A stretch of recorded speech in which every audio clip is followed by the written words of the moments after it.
Assalamualaikum, bertemu sekali lagi kepada sahabat-sahabat ya yang setia menonton channel Pengalaman Seramku ini.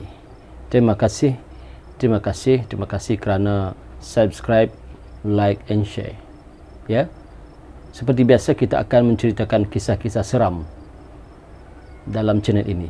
Kali ini saya akan menceritakan kisah seram yang dihantar ke email saya ya, dengan namanya adalah MJ ringkasan namanya ya, nama samaran.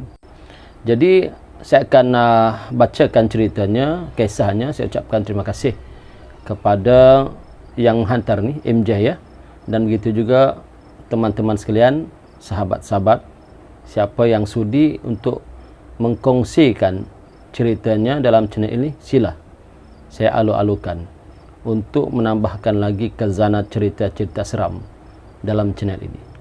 Ya, saksikan selepas ini.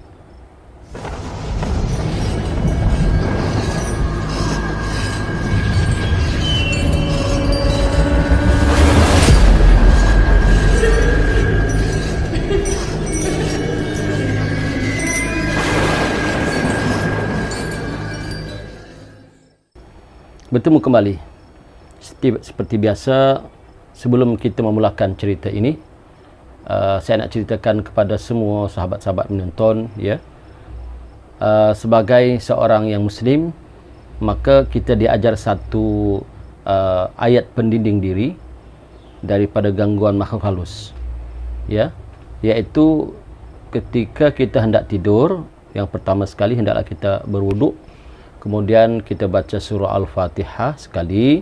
Kemudian 3 kul. 3 kul itu yang pertama kul huwallahu ahad. Yang kedua kul a'udzu birabbil falaq. Dan yang ketiga kul a'udzu birabbin nas. Kemudian kita hembuskan di tapak tangan dan sapu ke seluruh badan kita. Insya-Allah daripada kita tidur sampai kita bangun pagi esok, kita tidak akan bermimpi-mimpi yang seram, dapat gangguan makhluk halus dan sebagainya. Ya. Okey, kita sambung kembali. Kisah ini saya katakan tajuknya adalah diganggu jin berantai. Ya, digangguan ataupun diganggu jin berantai di dalam hutan. Kisah ini dihantar oleh sahabat subscribe saya, iaitu MJ daripada Bin Suluk Membakut, Sabah. Ya. Ceritanya adalah pada sekitar tahun 1994, saya dengan pakcik saya ya telah bercadang untuk pergi ke hutan, di kawasan hutan Bin Suluk Membakut ya, masuk ke dalam sekali. Sebab hutan Bin Suluk Membakut ni memang terkenal dengan pokok-pokok yang rantingnya lurus seperti pokok kertas ya. Itulah tujuan kami. Jadi kami pun berjalanlah ke sana, ke dalam hutan itu ya, menyelusuri ya hutan-hutan itu. Kemudian bila sampai ke suatu tempat, kami terpegun, terpaku, terpukau melihat keindahan hutan yang begitu menyamankan, cantik, indah, berkabus ya. Kemudian dia punya rumput pula menghijau, hijau cantik seperti padang golf.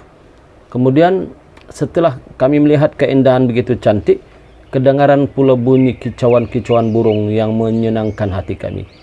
Lapang terasa jiwa kami. Ya, hebatlah tempat tu. Boleh jadi tempat pelancongan lah. Seketika itu juga, pakcik saya seolah-olah memberi isyarat menggunakan jarinya ya, untuk saya menghisap rokok. Maka saya pun ambillah rokok, saya bakar dan saya hisap. Bertambah lagi kenyamanan ya, terasa ya, indahlah tempat tu. Tempat tu memang tempat yang kami jumpa ni, kawasan yang cantik lah ya, kalau untuk berkelah dan sebagainya. Tapi sebelum itu, saya ambil kopi yang berada di beg sikut saya di belakang. Saya pun minum secawan kopi, nyaman sekali ya, minum cawan kopi tempat tu. Hebat ya. Lepas tu pakcik saya pandang lagi sekali. Saya kata, kenapa pakcik? Dia kata, kau berani ke? Berani apa? Tebang pokok tu. Berani, saya kata. Kalau berani, cubalah, kata pakcik. Saya ni memang nakal sikit. Pertama, saya pantang dicabar. Kedua, saya ni kadang-kadang suka, kenakalan saya ni kadang-kadang apa yang orang tua-tua cerita tu saya seperti bukan tak percaya, tapi saya nak cuba dulu. Nak test, nak try. Apakah betul atau tidak. Itulah kenakalan saya. Jadi saya pun pergilah ke pepohonan pokok itu untuk menebang pokok itu. Sebenarnya pokok itu kami tebang untuk kami gunakan sebagai pagar ladang tembikai kami, ya. Dan pokok itulah sasaran kami, itu pokok yang batangnya lurus, pokok kertas yang bagusnya, pokok kertas batangnya lurus. Maka itulah tujuan kami datang ke hutan, ya. Dan dengan lafaz bismillahirrahmanirrahim saya pun tebang 1, 2, 3. Tak berapa lama kemudian, lebih kurang 5 minit, pokok itu pun rebah menyembah bumi. Alhamdulillah. Tetapi ada sesuatu pelik kedengaran. Sesuatu pelik kedengaran daripada arah kanan kami. Saya pandang pakcik saya pun pandang saya.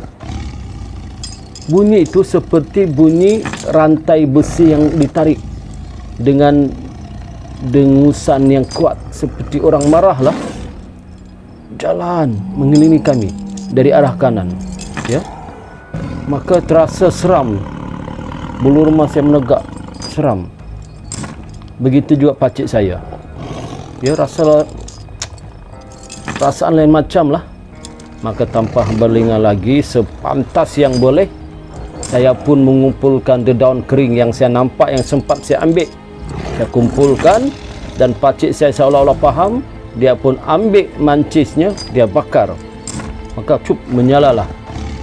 Daun-daun kering itu menyala dan mengeluarkan asap berkepul-kepul.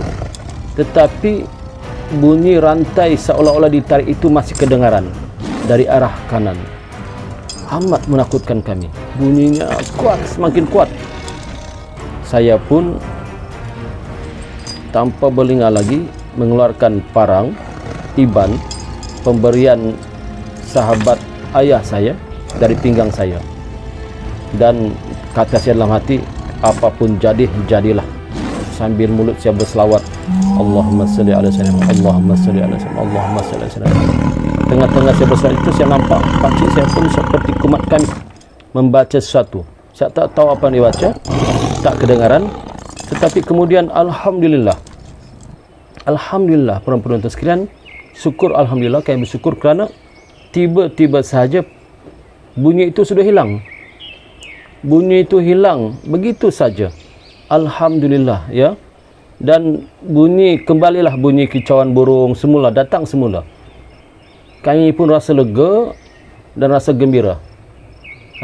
Petang pun dekat habis, dan kami pun segeralah kembali, ya. Tapi kami tak lupa batang pokok tadi yang kami tebang itu tetap kami bawa pulang. Sebab itulah matlamat kami, untuk kegunaan kami sebagai pagar kepada ladang tembikai yang kami buat. Moga-moga kisah ini menjadi sebagai iktibar kita bahawa berhati-hatilah masuk ke dalam hutan. Lagi-lagi hutan itu hutan yang jauh, ya. Kemungkinan di hutan itu banyak penunggu-penunggunya di kalangan jin. Jadi kami bersyukur karena kami terhindar daripada gangguan jin berantai penunggu hutan. Kami amat berterima kasih kepada Allah kerana kami terhindar daripada gangguan jin berantai penunggu hutan yang mengganggu kami tadi.